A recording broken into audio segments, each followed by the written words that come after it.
Hey, Mac. All right. Can you hear me, Kathy? I can hear you. Yay. I Okay. can't see you. Not yet. Not yet. Okay, I got that. Let's see. Camera. Okay. Here I There am. you are. Yay. All right. Let's see. Do I have the ability to share a screen? Let me see. Now that you're here, I can make you a co-host.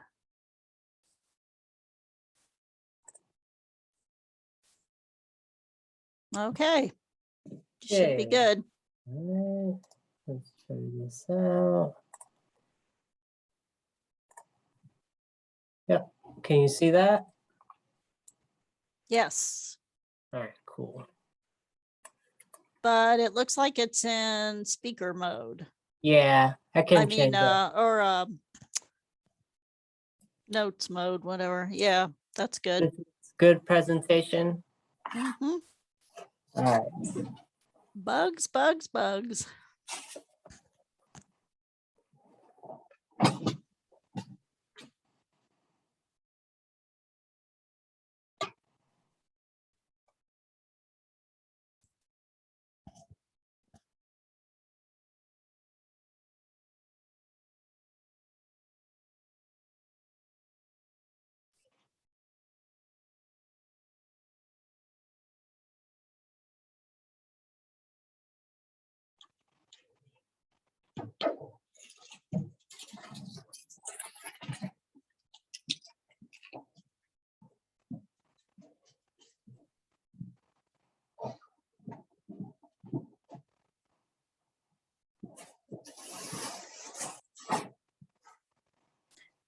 Mac, Yeah. it's still showing the speaker mode with your notes and stuff. Hmm.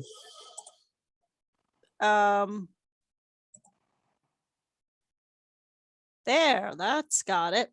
Okay.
Well, nobody yet.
How much of it, ends up in the sample there.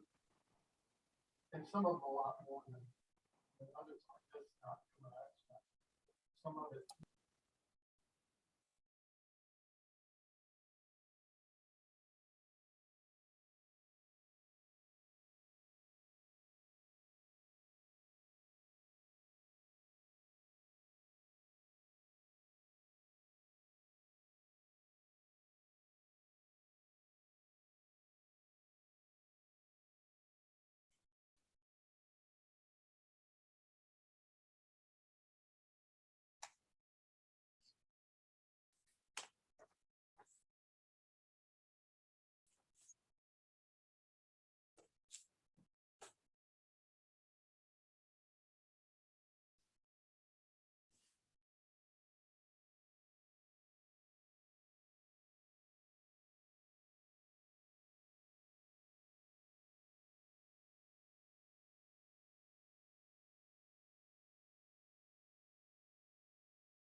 Hi, Deborah. Thanks for joining us.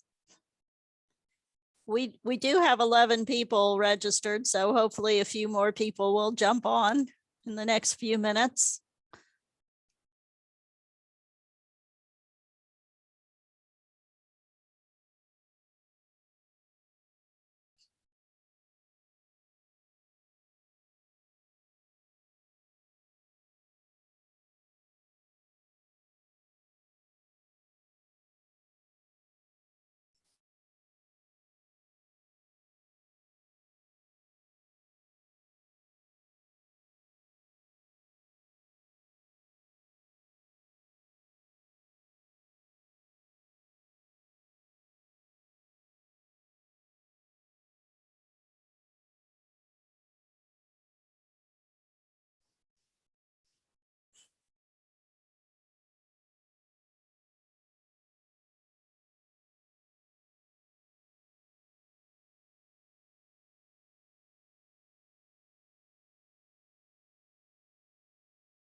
It's 11 o'clock and we will get started in a few minutes. Thanks to those of you that have joined us. We'll just wait to see if a few more people hop on in the next couple of minutes and we'll get started.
We are recording this webinar today, so it will be available on our YouTube channel, IFAS Extension, Manatee County. if you have any questions, just put them in the chat and Mac will get to them at the end.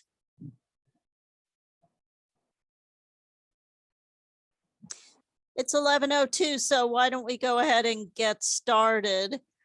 Welcome to the second in our organic gardening series.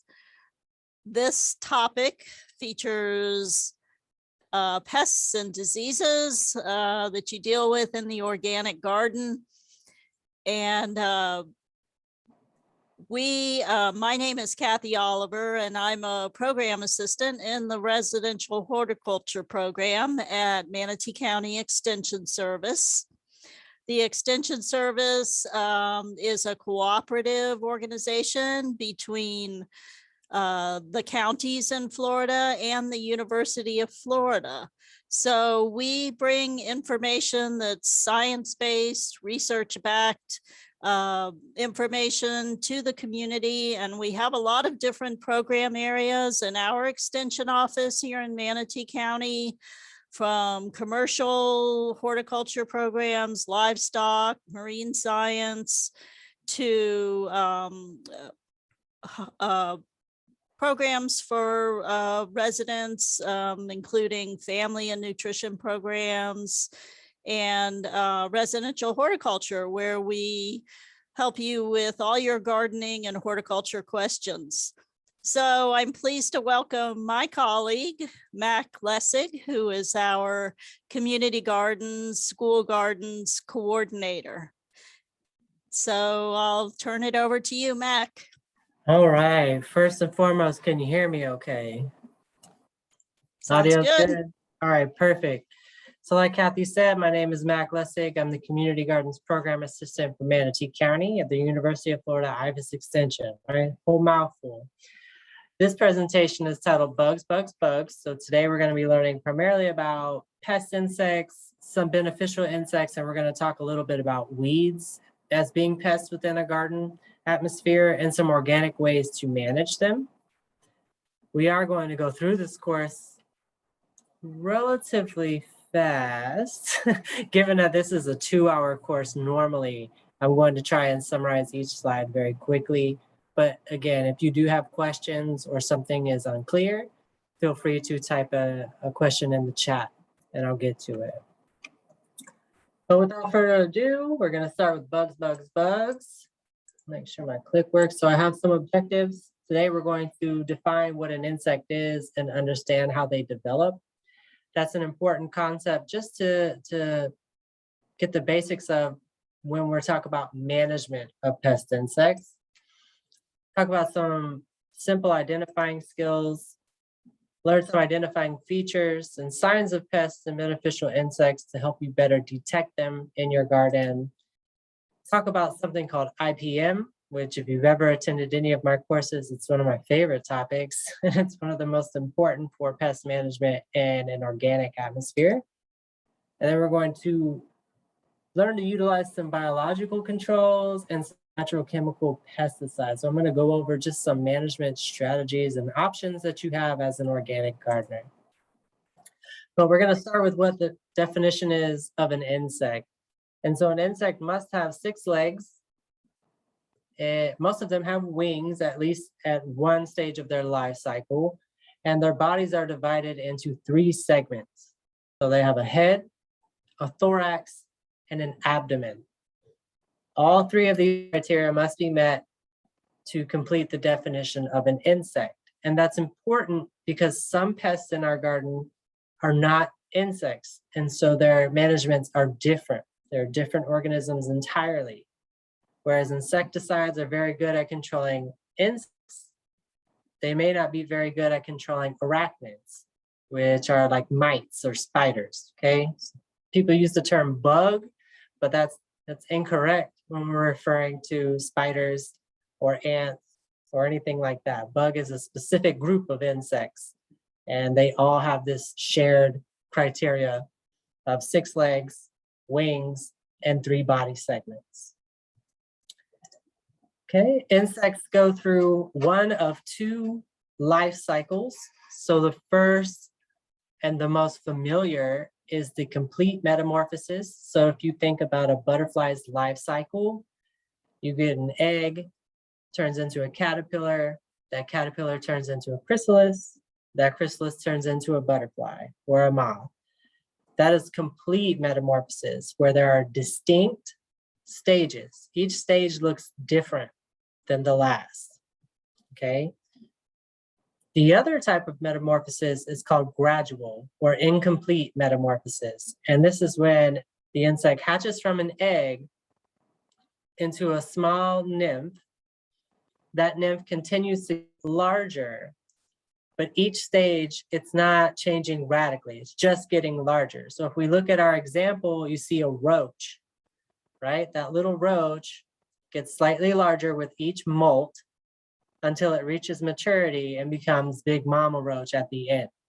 And you can see that the wings are fully developed in the adult on both sides. So you have a butterfly with wings and a roach also has wings. They each have 6 legs. They each have 3 body segments, which classifies them each as insects, just different strategies for their life cycle. Now you're like, Mack, why is this important? It's important because this helps identify which stage in their life cycle they're most susceptible to management.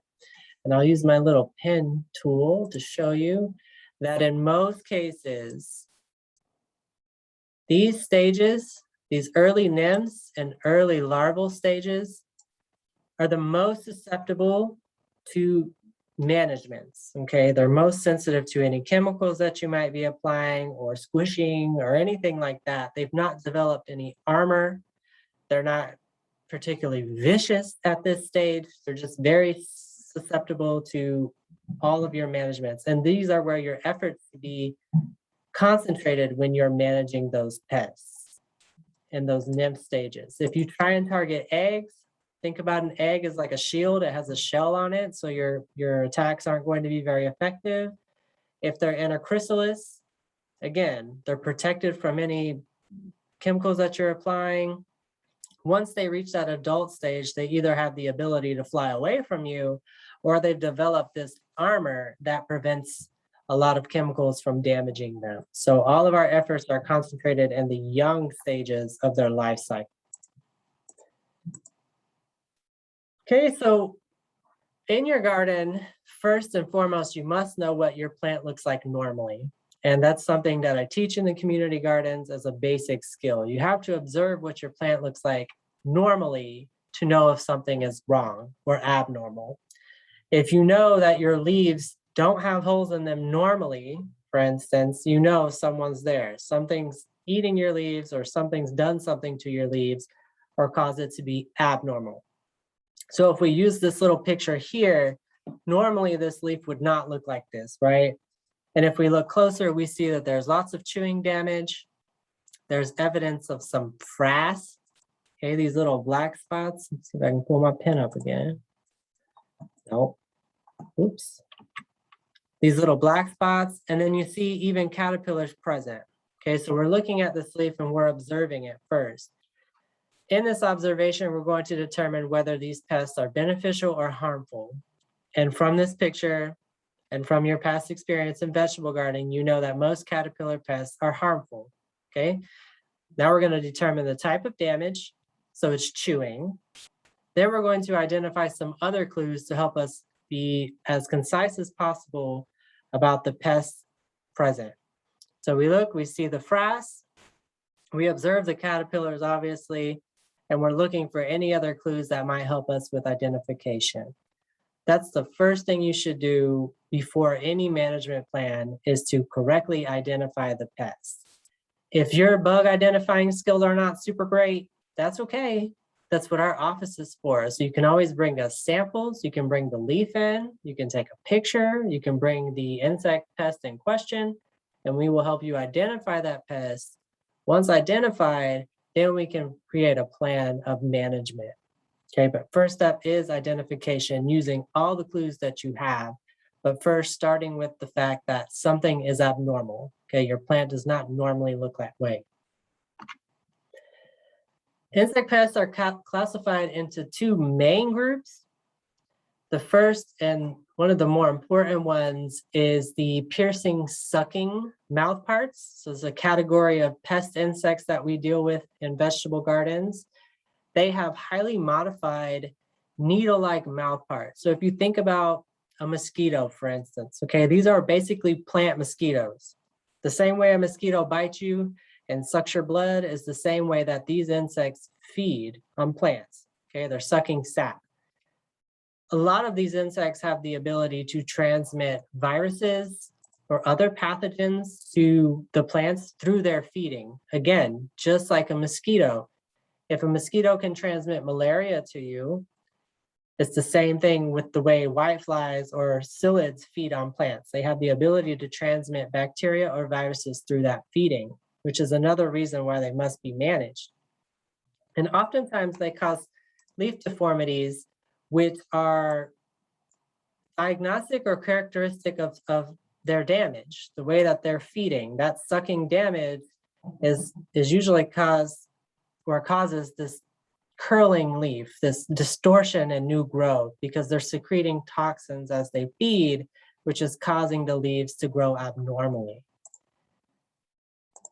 So we're going to start with our first and one of our more common garden pests that you'll see. These aphids attack all kinds of plants. They can be vegetables, they can be fruits, they can be landscape shrubs, what have you. There's one for every plant in your garden. They come in several colors, shapes, and sizes, but they all have one thing in common. And if you can look at this bottom picture, you notice each of the aphids, or all aphids, have these two tailpipes. Okay, they're called cornicles. Anytime you look at a pest insect and you notice that two tailpipes, you can be pretty certain it's an aphid. Okay, these are piercing sucking insects. Okay, so they have the ability to transmit viruses and bacteria through their feeding activity. Not only that, they cause severe distortion and new growth, typically associated with curling or crimping of those new leaves, and they look abnormal. Again, it's knowing what your plant looks like normally to determine if something's wrong. Aphids are primarily found on the new growth, flower buds, and developing fruits. So you'll look at those areas first to see if you can find them. Normally, they're going to be on the underside of those leaves or on newer stems. The way that they feed is through that piercing mouth part, and they have no way to control the flow of the sugary sap that comes through their body. And so they excrete a great deal of it in the form of honeydew. And this honeydew falls on leaves that are directly below them, on stems, on flowers, on fruits.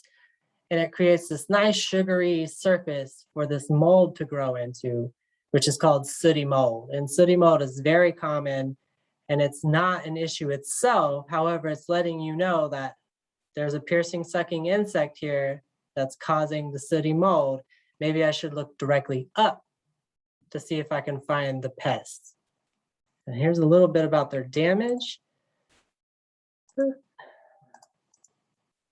So you guys see this crinkling, curling, distortion on both of these pictures here.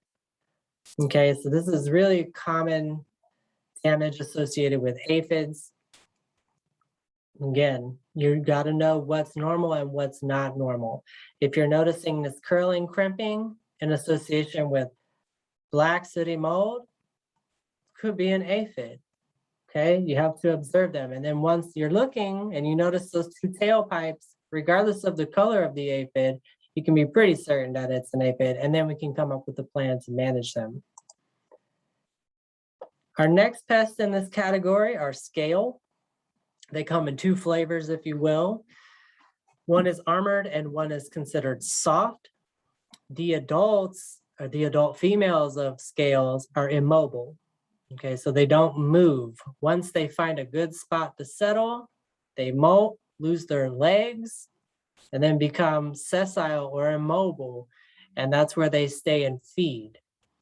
Now, soft scales have the ability to continue to feed and still excrete honeydew. So they're also associated with sooty mold. So right now we have aphids and soft scale associated with sooty mold, that black film that grows on the leaves.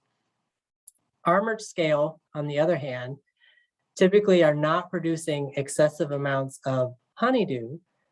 They're using their waste product to produce an armored shell. Okay, so if we look at our pictures, our top picture is a soft scale, so no armored, nothing like that, just exposed body. The bottom picture are the armored scales with their shells or tests removed. So you can see the translucent green body of the scale itself, and then the red armor, which is the waste product turned into a shell. Without management, scales can cause severe plant damage and fatality in some instances without that management. Okay, their damage looks like this. They tend to coat things in scale, okay, hence their name. They can be overlooked frequently because they sometimes look like parts of the plant, maybe small bumps or little indentations on a branch that you don't notice. And over time, without management and under favorable conditions, they can get to levels of infestation, which would be these two pictures here. Okay, at this point, you're going to have to resort to some really drastic measures to preserve the life and health of this particular plant. The scale come in many different shapes and sizes and colors, but the one defining feature is they're immobile. At least the females are once they're mature. So if you're having these weird bumps that come off easily, or if you touch it, it's juicy, I know it's gross, you can be pretty sure that it's a scale. But again, it's always a good idea if you suspect scale to bring them into our office so we can help you diagnose that, because without management, they sneak by you and then cause a lot of damage. Next pests are mealybugs, also in piercing, sucking mouth parts.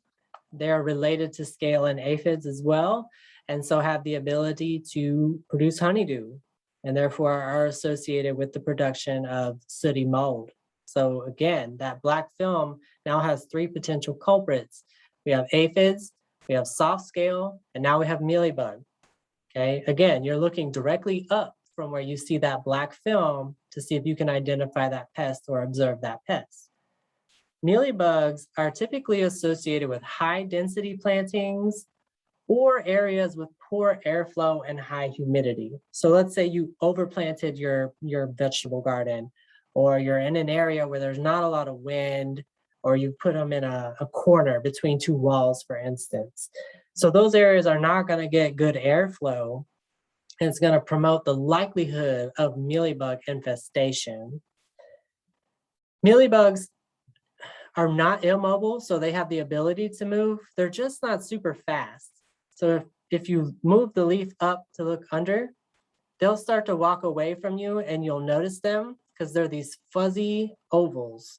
Okay, they can be pink, they can be white. Some of them have little tails, little strings attached to them. Sometimes they're under these weird cottony masses. So if you notice weird cotton balls on your plant or cottony masses, if you take that cotton off, likely mealybugs and their egg casings are under there. Okay, so they're not hard to find, but again, if you're not looking and observing at your plants, they can get to levels where they cause significant damage. Okay, they usually stunt or kill plants outright, again, if they're not managed. And I'll show you a little bit about their. So here's some mealybugs. See, there's this picture. Where's my little pointer? Yeah, get that. See these little cottony masses here? These are typically what they will produce to hide under or lay their egg casings in to protect the eggs from predators, to progress the generations from season to season. So if you're seeing these weird cotton things, these are really good signs of mealybug presence, and they can be squished at this point. They can be sprayed. However, that chemical product you're using is typically not effective on that cotton. Okay, remember that cotton is protective. So it's better to either prune this area off or squish them at this point.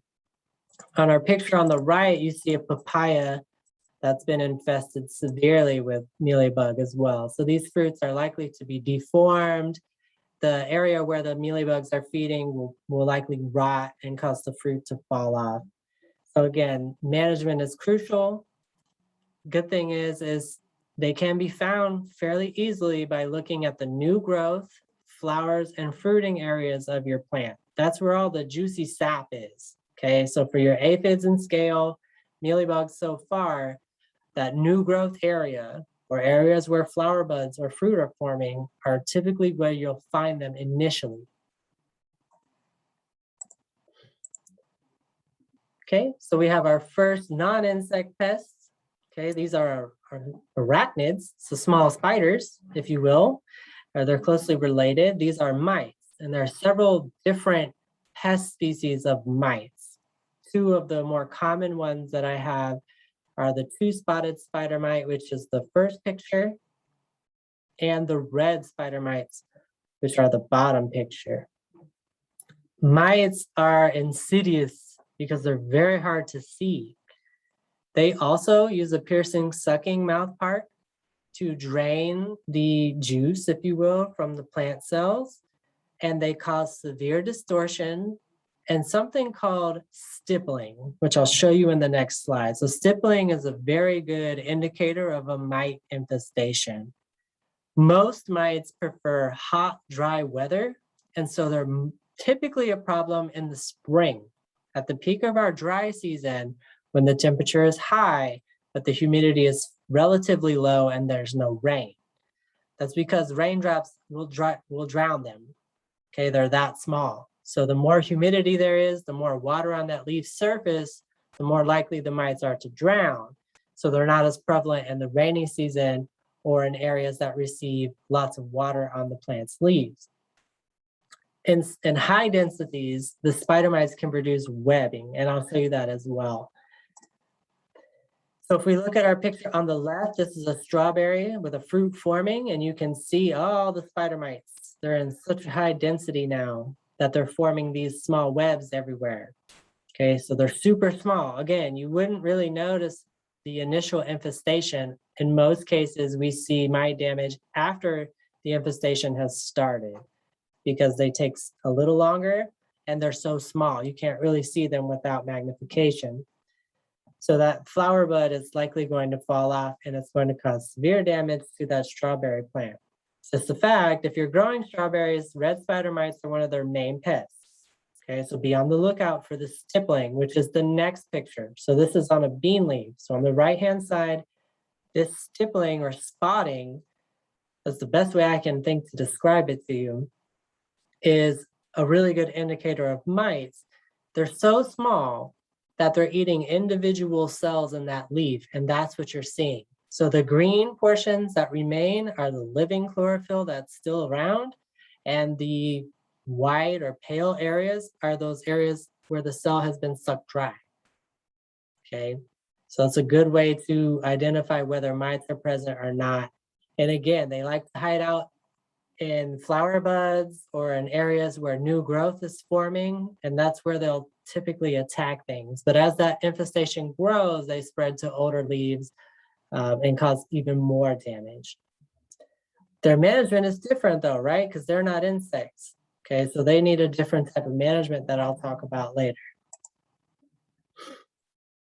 Whiteflies are another pest with piercing, sucking mouth part.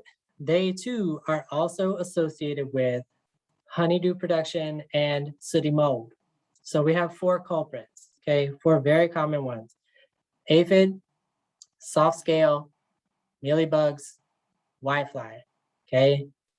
All of them are associated with the production of honeydew and sooty mold. So again, if you're seeing that black film growing on your leaves or your stems, look up, check all the leaves above that to see if you can find the culprit. That'll be part of our observation and identification so we can come up with the plants and manage them.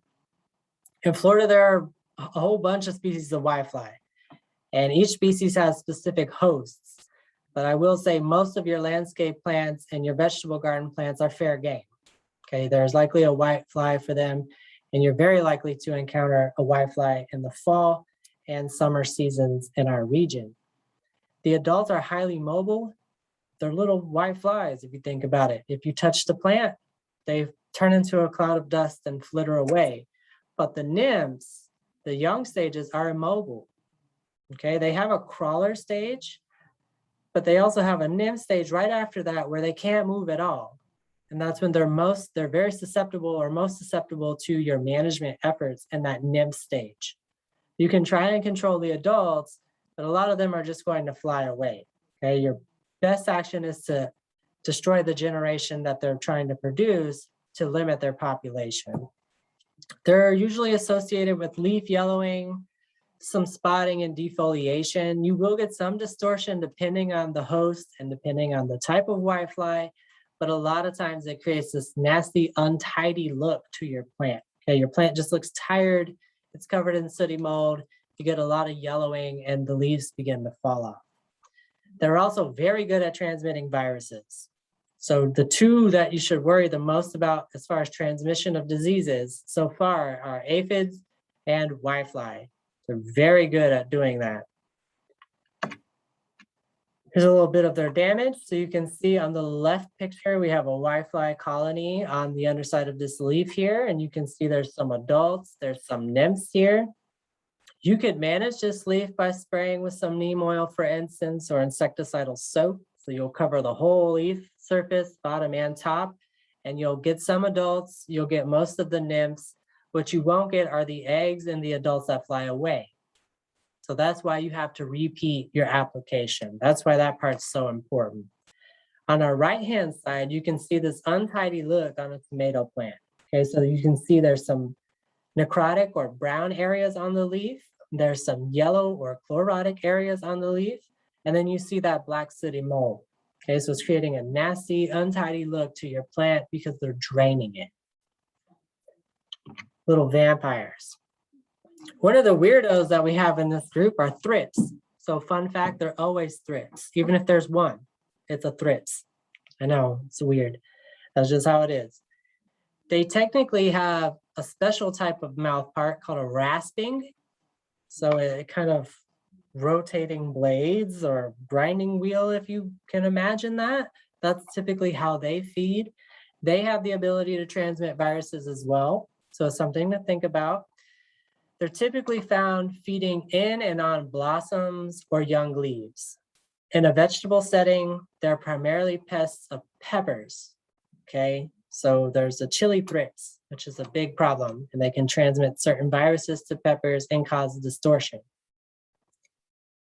They're quite common, but they're very hard to see. One of the best ways to see or observe if you have thrips or if you suspect them is to take a piece of white paper and shake your plant gently, okay? Give it a nice little shake and the thrips will fall out onto the white paper. Now, even though they're small, they're very fast. They're gonna try to run away, but you'll be able to see them. And you can use that as your observation of thrips, and then we can begin your management plan based on that observation. Here's some damage. So in an ornamental setting or in a flower garden, they destroy the blossoms. So on our left picture, we have the poor rose bloom that's been destroyed by the Western flower thrips. And that's really the only valuable portion of a rose is its flower. So this is substantial damage, even though it's just on the flower. That's why we grow roses. On the other picture, in our right picture, we have a chili pepper that's been damaged by chili thrips.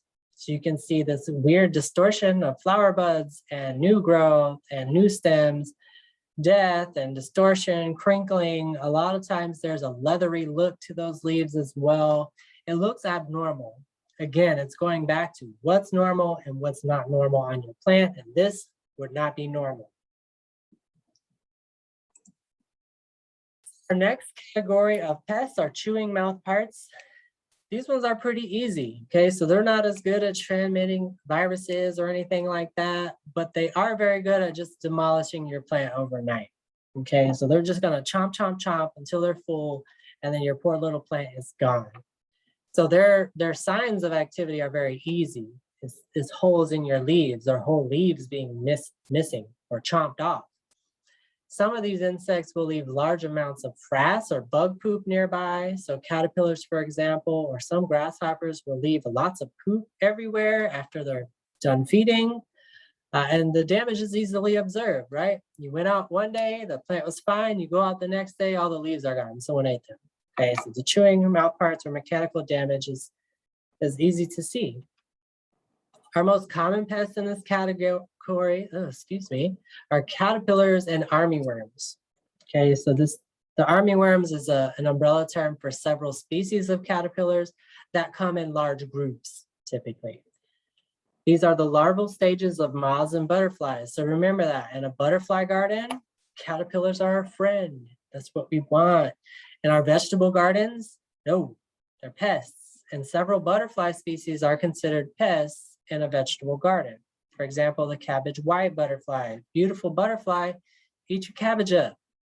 Okay, so you gotta have some balance here. Again, vegetable garden, we don't want caterpillars. They cause severe defoliation of plants just by their mechanism of feeding, okay? They just chomp, chomp, chomp. And some of them attack seedlings. So cutworms are a caterpillar species that will attack seedlings when they emerge from the soil. So if you planted a whole row of, let's say, okra or melons or something, and you come out the next day and each of those seedlings has been nicked at the soil line, you have cutworms. Okay, so it's another caterpillar pest. Sometimes they hide in the ground, so you can scratch the soil surface and see if you can uncover some hidden ones. Sometimes they create shelters, either through the leaves, so they'll fold leaves together, which is easy to see. You'll see that two leaves have been stitched together by silk. If you peel that leaf apart, you'll find the caterpillar. And then some of them create little shelter tubes, either for example, for corn, they go right into the middle of the corn plant. So they're very hard to get, and they're eating all that new growth that's coming out. Okay, so these are our caterpillars. Here's some damage. So this would be a cabbage white or cabbage looper damage here. All this chomping, all these holes in this leaf. So technically this plant is still edible. It's just not marketable. You couldn't sell it to your friends. And if you wanted to eat it, you could though. On the right picture, we have a kale plant that's been decimated again by caterpillar damage. So even though they're not distorting the leaves through that piercing sucking or transmitting viruses like aphids, they're causing substantial damage just through mechanical chomping. Okay, that damage has just destroyed the value of this plant and it's no longer a useful food crop. Grasshoppers are the next one. And then so we have two main pest species. The first is the American grasshopper, which is, if you can imagine what a locust looks like, the ones that fly, okay? Those are American grasshoppers. And the other is the lubber grasshopper, which as adults don't fly, okay? They just kind of lumber around these armored tanks of grasshoppers that are distasteful to predators. They kind of make this foamy froth when you disturb them, and they have the capacity to bite you. So grasshoppers are, the one way to control them really is to chop them. I know it's barbaric and brutal, but you have a nice pair of pruners, you snip, snip. You don't have to worry about the grasshoppers anymore. If they're not managed though, they, again, through that chomping, they're causing severe defoliation and leaf damage, okay? Most of them are highly mobile, again, so spraying them is not really practical because if once you approach them, they fly away or lumber away, okay? Here's some damage. So this melon here on the left picture has been chomped up and you can see the plant is still alive and the leaves that remain are perfectly healthy, but each leaf that's eaten and removed from the plant reduces that plant's production potential. Okay, its ability to produce flowers and fruit. Without those leaves, it can't do those. So it's directly impacting your harvest by reducing the amount of energy the plant can make. Okay, it's why it's very important to manage them when you see them. And on our left picture, corn. Not my favorite crop to grow in this part of Florida because all of God's creation will eat it, including grasshoppers. Beetles and weevils are next. These guys are weird sometimes. The weevils have that weird face. So the top picture is a weevil. The bottom picture would be a classic beetle body.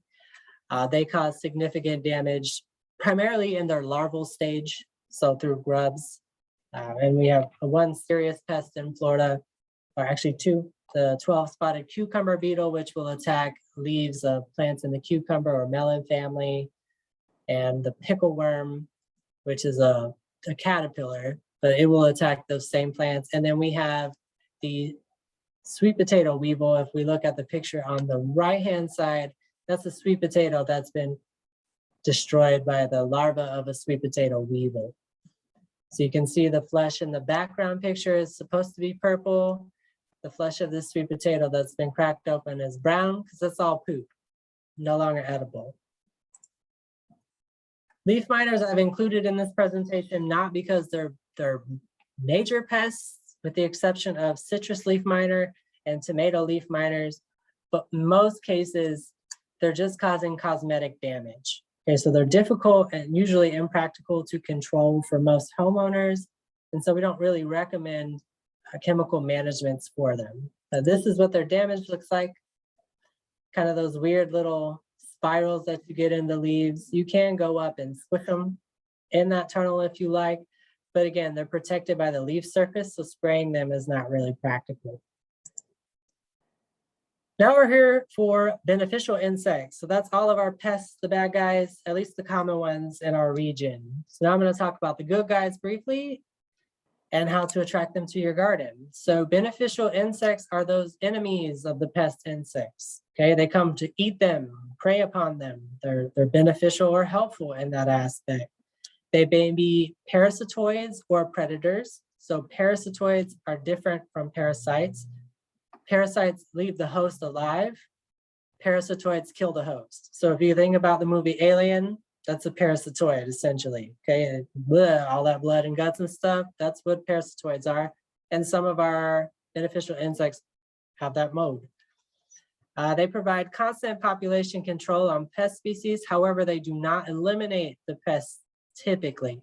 Okay, so you have to have some threshold of tolerance for a small population of pests in order to constantly feed your beneficials. And they're highly susceptible to pesticide use. So keep that in mind too. If you're just spraying willy-nilly, you're killing your beneficial insects and they don't rebound as fast as pest insect populations do.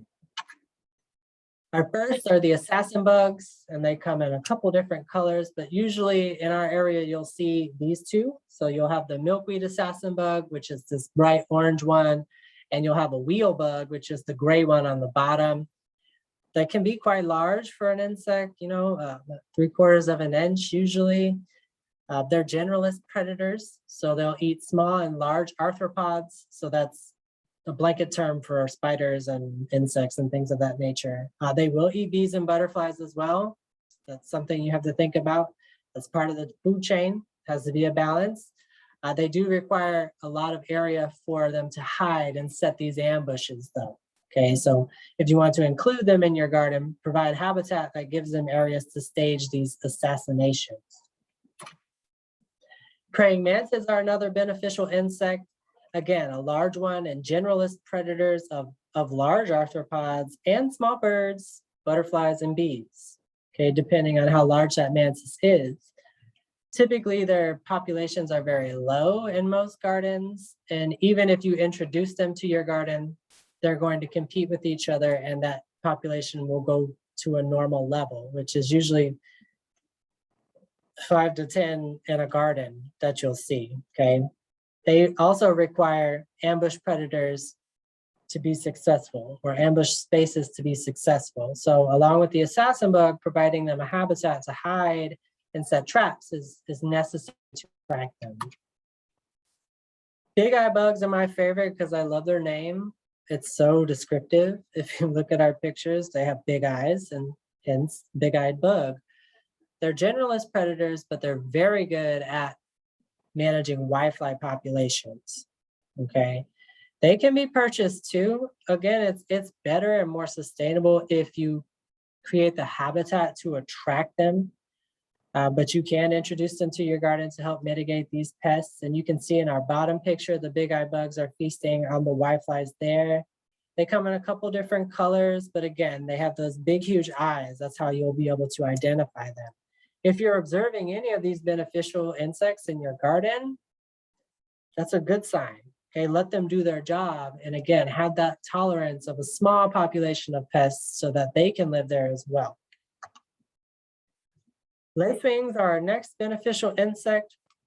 The adults are kind of these peaceful, nectar sipping, beautiful little insects. It's the larvae that are most important for pest management because they're voracious, generalist predators of small things. So mites, insect eggs, soft-bodied insects like aphids and mealybugs, they love to gobble up. The eggs are laid on these silken stalks, and I'm sure you've seen them before. I'll show you, like this. Okay, that's how their eggs are laid from the adults because the larvae are highly cannibalistic. Okay, so they've evolved these silken strands so they can hatch individually, walk down the strand and go away from their siblings instead of just gobbling them up. Okay, so the lacewings kind of lay their eggs randomly around. Sometimes you'll see them on your screen, on your car, wherever. You can move them to a plant that you suspect has pests and the larvae hatch, chomp, chomp, chomp, to help you control the pests. Ladybugs are lady beetles. So in Florida, we have like over 100 species of ladybugs, different kinds. Most of them are beneficial. Some in this family group can be considered pests, like a squash bug is an example of a ladybug or a member of the ladybug family that is a pest. Adults and larvae are generalist predators of small soft-bodied insects, primarily aphids, scales, and mealybugs. If you've never seen what their larvae look like, here's two different forms. So the picture on the left is our normal ladybug, Asian convergent lady beetle. That's what its larva looks like, that bright orange and black thing that moves very fast. Okay, again, while you're observing your plants, if you notice these, let them do their job. Okay, they'll eat those aphids up if you're patient. The picture on the right-hand side is a mealybug destroyer. That is another ladybug larvae. That one disguises itself as a mealybug and destroys the mealybug populations. And so again, if you're checking your plants and you see this great big mealybug amidst a mealybug population and it's moving very fast, okay, it's walking quickly, it's eating the other mealybugs, that's a mealybug destroyer, and let it do its job. Over time, these larvae and these populations grow and provide pretty good management. Predatory wasps are a controversial inclusion in this list. However, they are major predators of caterpillars and medium to large invertebrates. So a lot of your pests will be gobbled up by predatory wasps. However, I recommend that you don't handle them because they will sting you, okay? They're appropriate in a garden setting. They're not appropriate under the eaves of your home or in your doorbell, okay? And in that capacity, they should be removed so you don't get stung. But if they're out in your yard foraging, let them do their job, again, because they're major predators of caterpillars. Those are their favorite.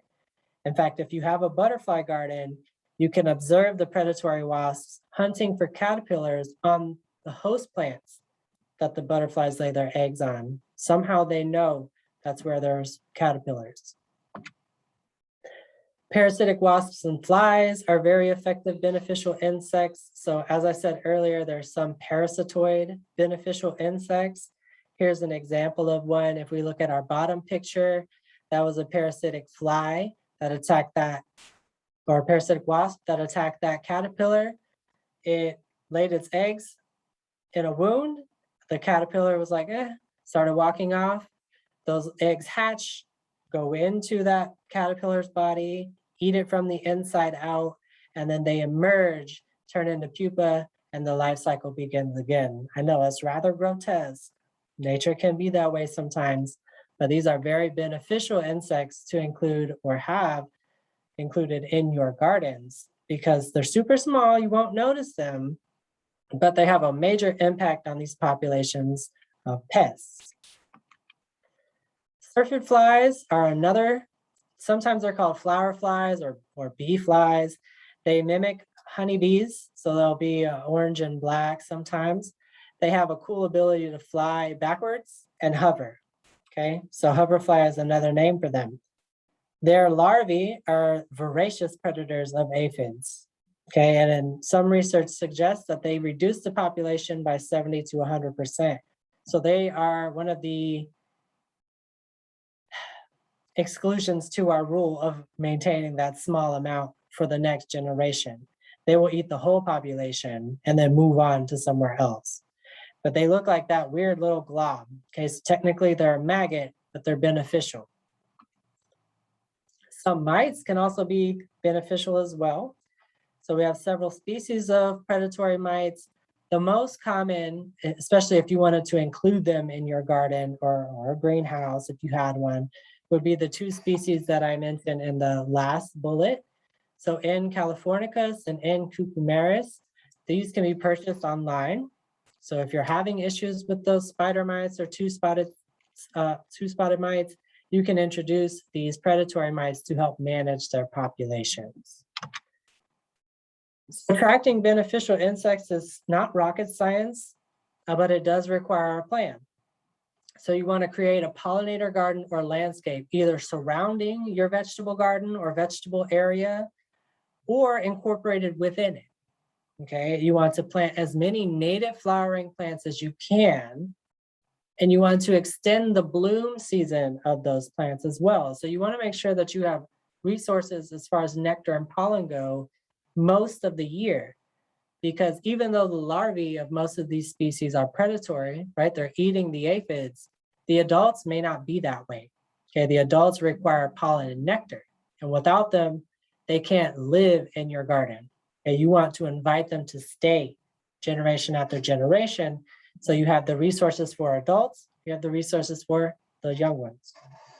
Okay, you want to minimize or eliminate the use of pesticides within your garden, and you want to tolerate a low population of pest species. So if you see like 3 aphids on your milkweed, don't freak out.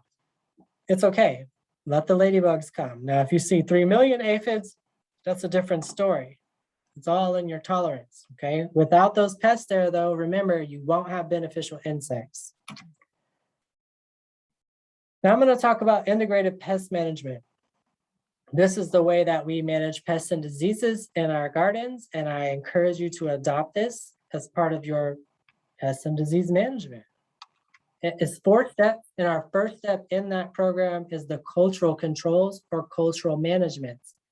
This is not the same as music or art, okay? This is culture and how we grow and care for our plants. So the frequency of your watering, your plant selection, your plant placement, like where you've placed it in the garden or in the yard, if you fertilize or not, what season you're planting in, which is very crucial for vegetable gardening. Okay, if you plant outside of your season, for instance, you're more likely to encounter pests and diseases. If you stay within the season, you're less likely to encounter pests and diseases. Okay, all of those are the things that we can control as gardeners. If that fails, and sometimes it does, we resort to biological controls. So allowing those beneficial insects to come in, help to reduce those populations of pests. And we want to encourage the conservation of these beneficial insects through the augmentation of our yards. So planting flowering plants around our vegetable garden to make sure that the adults have somewhere to be, so those generations can continue controlling those pests. And we have that tolerance of just a little bit of aphids, for instance. But if that's not sufficient, and for some gardeners it's not, we resort to our third management, which are mechanical controls or managements. This is the physical elimination of the pest species, either through pruning or squishing or hand picking. Okay, either one of those is acceptable. And if you think about it, it makes a lot of sense. If all your aphids are concentrated at the very top of your plant and you snip, give it a haircut, chop all the aphids and throw them in the trash, you don't have aphids anymore. Okay, it's very effective. Okay, if you squish all the caterpillars on your plant, you don't have caterpillars anymore. If you handpick all the beetles off of your plant, you don't have beetles anymore, right? So you're not having to spray anything. So that's what we want to avoid. But in some instances, that doesn't work either or doesn't provide sufficient control. So then, and finally, we resort to our chemical managements or controls. Here, I want to emphasize that the label is the law. Okay, it's the federal regulation on the application of that product. So you must read it and understand it.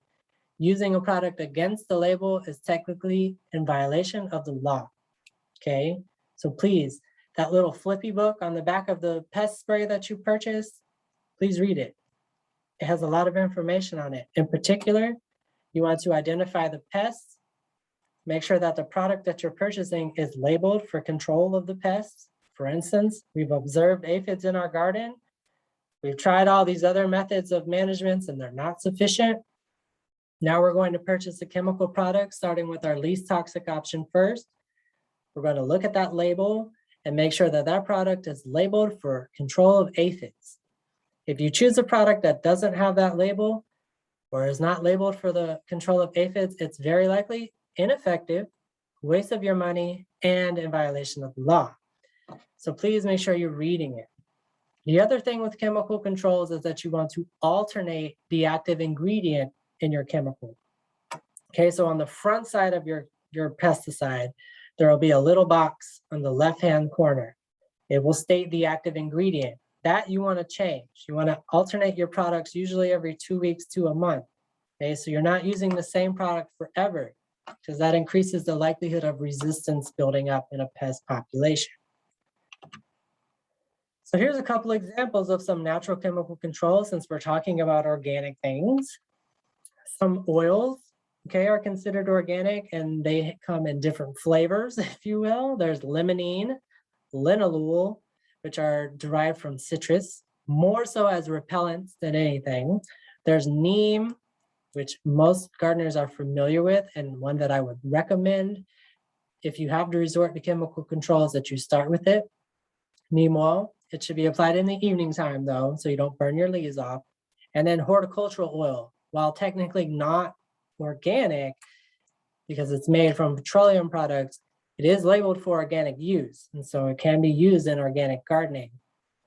Each of those is typically, I should say neem oil acts as a molt inhibitor. So from different life stages, remember we talked about life cycle?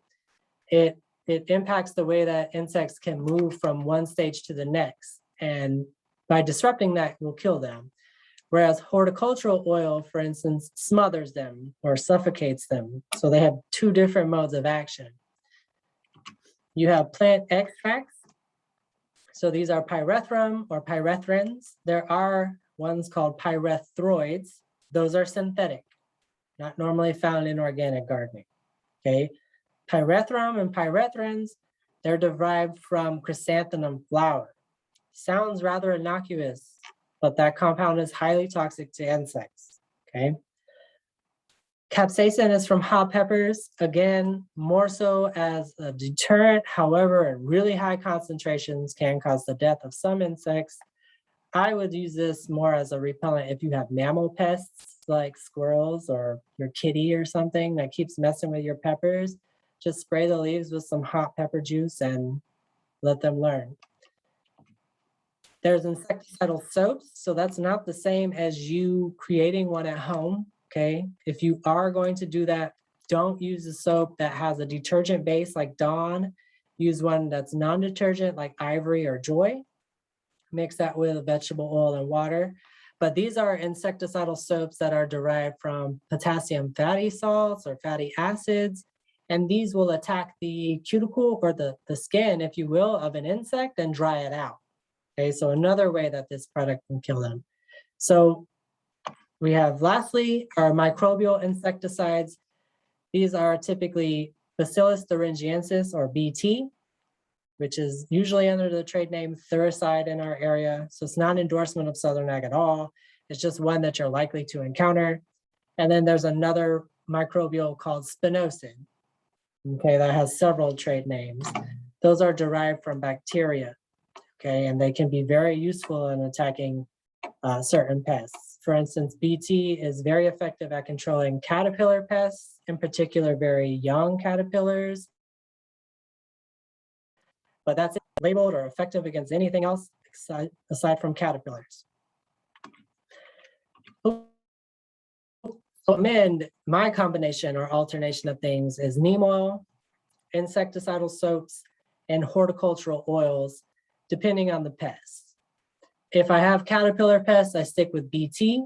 But if I'm dealing with aphids or mealybugs, for instance, I'll start with neem for 2 weeks, switch to an insecticidal soap, and then lastly to a horticultural oil if I'm still not getting control. And before we end, I don't want you to walk away with this thinking that the only pest you'll be dealing with, excuse me, let me get a drink real quick, that the only pests you'll be dealing with are insects or arachnids or snails or slugs or anything like that. There are plant pests as well. So garden weeds are pests too, okay? Sometimes they aren't viewed that way, but they are direct competitors for your vegetable crops. Okay, if you're growing these and you want good production on your tomatoes or your squash or whatnot, and you don't manage weeds, you're not going to get good production. They're going to steal all the water. They're going to take all the fertilizer from those plants and put it into this weed that you can't do anything with. Okay, so weeds must be managed either through hand pulling, which is what I would recommend in an organic setting. There's all different concoctions that you can use, vinegar solutions, and there's even like a saltwater one, which I really wouldn't recommend. I would start with hand pulling. When you see a weed, pull it type mentality. Okay, as soon as you go out into your garden in the morning, any weed you see, yank it. Okay, small is better. The larger you let that weed get, the more it's taken from your vegetable crop or intended crop. The other thing that's really important is a lot of these weeds harbor pests and diseases, either as an alternate host in the off season or as just another place to live amongst your crops. For example, in this picture, we have pigweed, which is an alternate host for whiteflies in the off season. So in the summer, when we're not growing tomatoes, whitefly will infest pigweed. And if the pigweed aren't managed and you go to plant your tomatoes, for instance, they're reinfested with the whitefly that had somewhere to live. Okay, does that make sense? Weed management is important not only to reduce competition for your vegetable crops, but also to reduce the alternate hosts or homes for pests and diseases in the off season. Moral of the story, they should always be managed. All right, team? Mission's complete. Look at that, in an hour. Insects are composed of 3 segments and they have 6 legs, right? They go through complete or incomplete metamorphosis. We talked about that, right? We have butterfly life cycle, egg, caterpillar, chrysalis, adult, all distinct stages. Then we have the roach, right? Little roach, baby roach, toddler roach, mama roach, right? Just a progression in size, really. They do leave signs of damage. So depending on their mode of feeding, if you will, that damage is a diagnostic feature to help you identify them. So crinkling or distorted leaves, remember, are usually associated with piercing, sucking mouth parts like aphids, whitefly, scale, mealybugs, mites. Chopped holes or chewed up leaves and frass and poop everywhere is usually mechanical damage associated with chewing mouth parts like a caterpillar. Okay, you're also on the lookout for that sooty mold. Okay, that's another good clue. If you see that black film on your leaves, you know someone's been there. Most insects have identifying features like cornicles. So remember, the aphid has those 2 tailpipes. Mealybugs are fuzzy ovals. Scales look like little bumps on your plant that are juicy. Caterpillars look like caterpillars. Ladybug looks like ladybug, right? It's not rocket science, but it does take a little bit of practice with your identification skills to become confident in your ability. Then we talked a little bit about IPM, and really that's what I want you to take away from this presentation is adopting a plan similar to this, following these 4 steps, starting with our cultural controls. Remember, that's how we're growing our plant, whether it's how often we water, how often we fertilize, and in our vegetable garden, when we plant, what type of year we plant, and the varieties that we've chosen. If those fail, we resort to biological controls, which is utilizing our beneficial insects, which we talked about. If that's not sufficient, we go to our mechanical or pruning, squishing, hand picking methods, very effective. And then lastly, we resort to our chemical controls, starting with the least toxic option first. And in an organic garden, those are primarily neem oil, insecticidal soaps, your microbial pesticides, and horticultural oil. Okay, and we talked about those. Okay, we've mentioned all of those there. So without further ado, that's everything that I have. So I'm open for questions if y'all have any. If not, I appreciate your time for having me. I like to run my mouth, as you can tell. And so I really appreciate y'all being my little audience for this morning.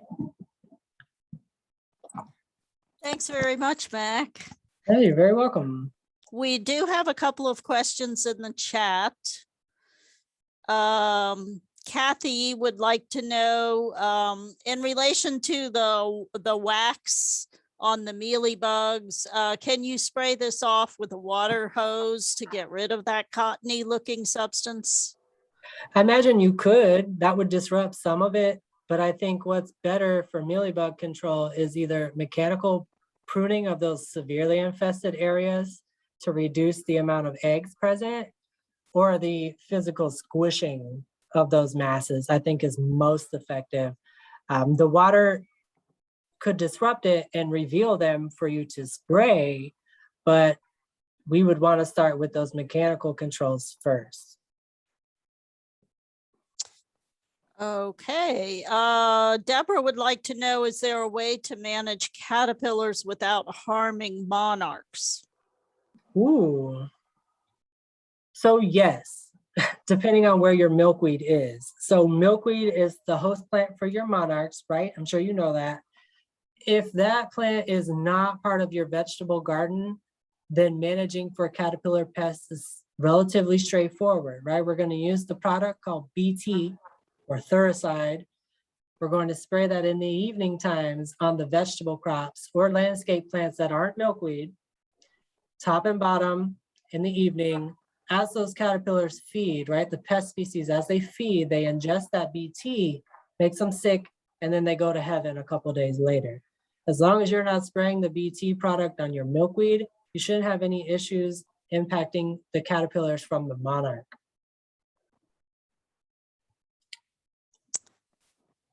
If anyone has any additional questions, go ahead and drop them in the chat.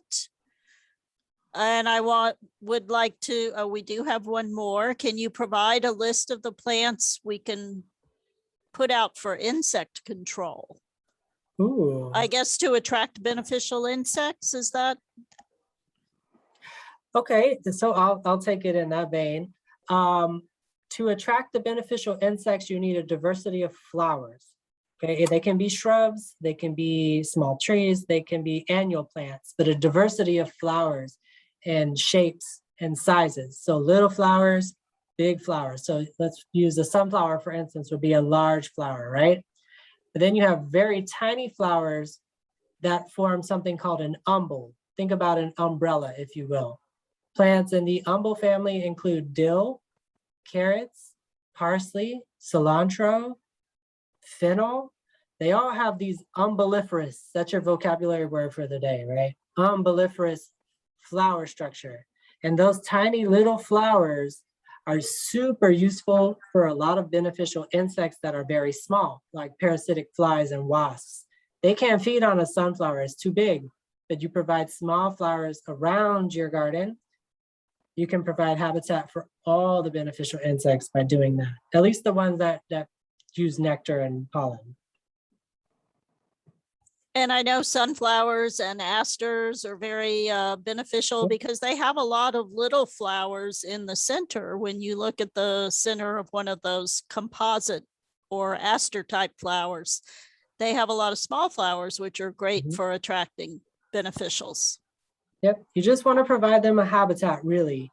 And that comes with that food resource being pollen or nectar, but also the habitat itself. So creating layers within your landscape provides somewhere for these insects to live. Yes, diversity is a great thing. It is, it is.